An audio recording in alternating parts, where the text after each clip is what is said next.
The fourth and final TOEFL speaking task is the third of the 3 integrated tasks. Integrated is different from independent on both the speaking and the writing, in that integrated means it involves some combination of reading and or listening in addition to the speaking or writing. This task is different from the other 2 integrated tasks in that it's listening only. There's no reading in addition to the speaking. So for that reason, although you still have 60 seconds to speak, you have only 20 seconds to prepare. It's also the second of the 2 academic tasks. Academic means it involves a lecture given by a professor. Lecture in English does not mean reading, it means speaking. This task should be the easiest of the 4. It's like they saved the easiest for last, because all you have to do is summarize the lecture. So if you have good listening comprehension, it should be easy for you. The lecture follows what by now you should know from the writing and the speaking is the classic traditional American academic style of main idea followed by supporting points. But because this is speaking, which is shorter than writing, there are only 2 supporting points instead of 3. So you have main idea and what I call 2 things. Why things? Well, here is where it may get a little bit difficult because you really have no idea what's coming. It could be 2 characteristics or qualities, 2 kinds, sorts, or types, 2 reasons, 2 examples, 2 definitions, 2 ways, who knows? But those 2 things and or the main idea may very well be summarized for you in the prompt.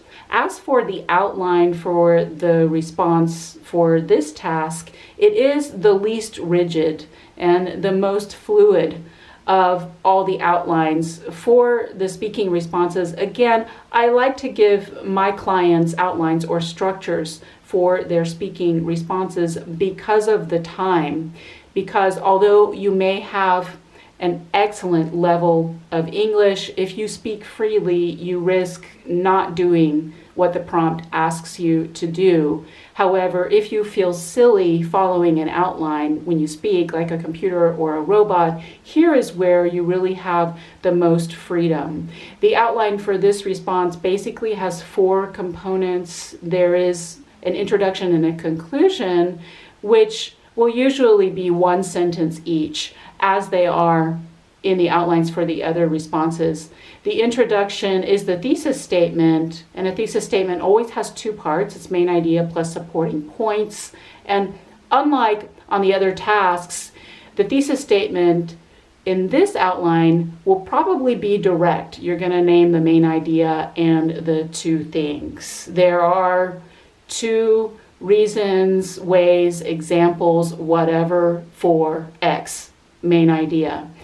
And then you kind of just want to summarize the 2 things that the professor talked about. Now, the lecture is always longer than 60 seconds, so you can't say everything that the professor said. So just choose the details that you think are interesting or important. After you summarize the 2 things, give the conclusion, which is always a restatement of the thesis statement. Try to use a transition in conclusion, in summary, to conclude, to summarize, to sum up, and again restate the thesis statement. So that's an introduction to the 4th TOEFL speaking task, to read more in detail, including an example prompt, plus the outline and an example response. Please visit my website. I include that information in the description. And for a private lesson with me, please also visit my website. That information too is in the description. I've worked online with people from all over the world, and I love to work with you. Take care.